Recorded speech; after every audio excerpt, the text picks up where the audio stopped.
दोस्तों, आज मैं आप लोगों को गुड़हल के प्लांट्स के बारे में कुछ विशेष बातें बताऊंगा।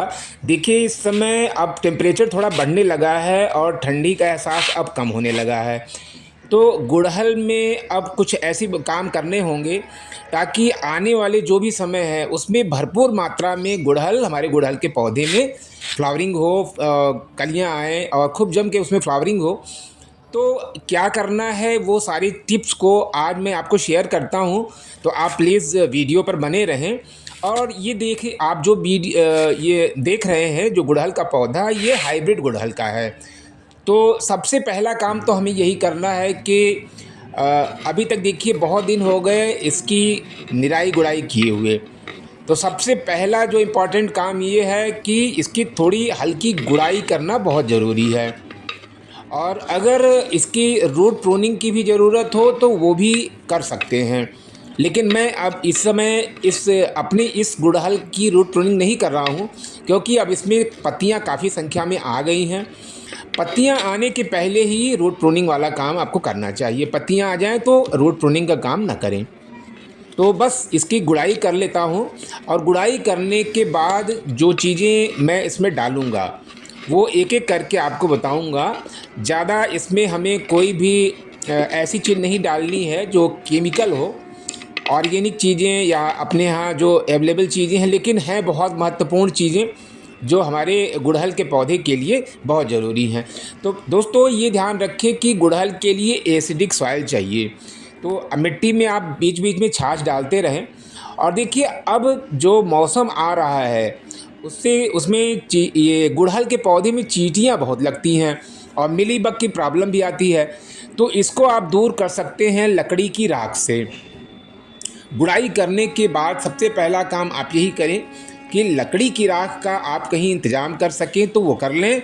और गुड़ाई करके लगभग 3-4 मुट्ठी ये लकड़ी की राख गुड़हल के पौधे में आप डाल दें। तो ये जो राख होती है लकड़ी की, ये बहुत ही कारगर चीज़ है। ये एक तरह से फंगस को भी दूर करती है और चींटियाँ इससे दूर रहती हैं। यानी चींटियाँ जो इसके गुड़हल के पौधे की जड़ों में जो अंडे बना लेती हैं, उससे क्या होता है ना कि गुड़हल सूखने लगता है।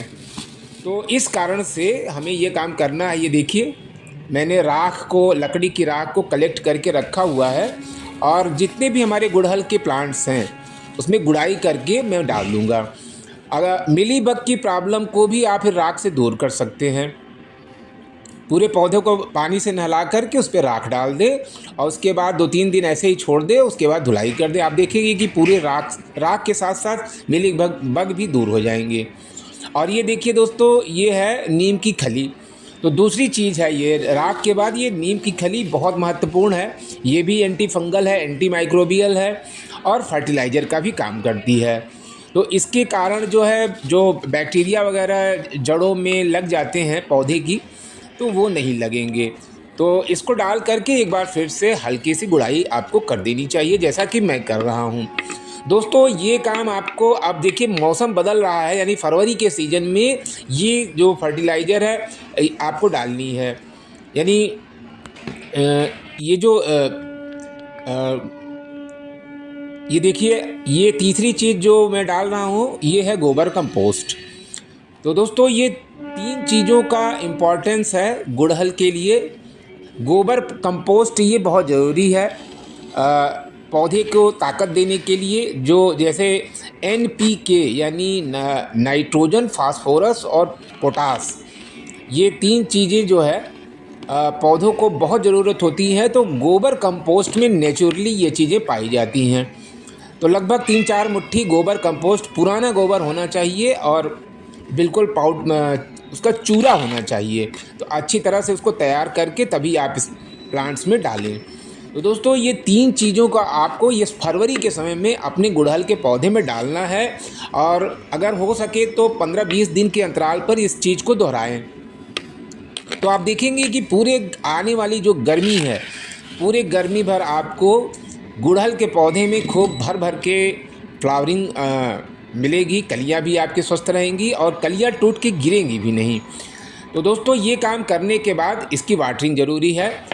कोई भी चीज़ एज ए फर्टिलाइज़र, चाहे ऑर्गेनिक हो चाहे केमिकल, पानी डालना ज़रूरी होता है।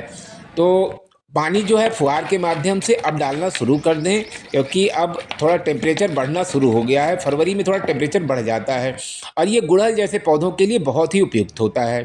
तो दोस्तों, ये रहा गुड़हल का अपडेट कि गुड़हल में फरवरी में आप क्या डालें।